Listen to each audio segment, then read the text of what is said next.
Adang palit, LG na split type ang cleaning namin. Unahin muna namin yung taas bago dito kasi merong ano dito, merong kama. Pero unahin muna namin yung taas. Muna tayo, baklasin natin ito lahat at para maganda pagka nilinis kasi pagka nakataob lang hindi na nalilinis yung masyado doon sa loob at marumi pa rin. Kaya ang gagawin natin dyan, babaklasin natin yung cover. Hulugan dito yan, third floor. Cleaning natin to. Mas maganda naka-open. Ayan, grabe pala ang putik. Tanggalin natin yan. Kung tayo mag-cleaning dito sa taas, inuna natin yung outdoor.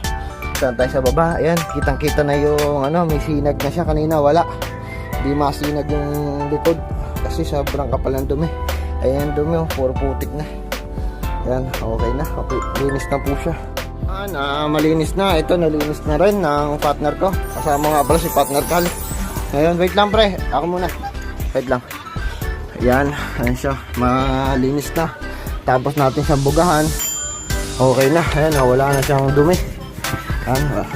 Salamat po sa tiwala. Kami kinuwang taga-cleaning ng LG na split type 1.5 HP.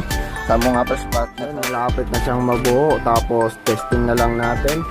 Nasaan yung remote pre? Ayan. Testing na lang natin siya kung solid na yung lamig na binubuga niya.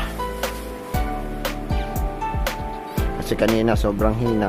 Tapos malamig naman siya pero sobrang hina. Pero ngayon okay na.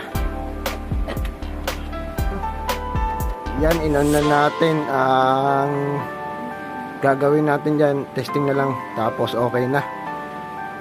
Salamat po sa tiwala.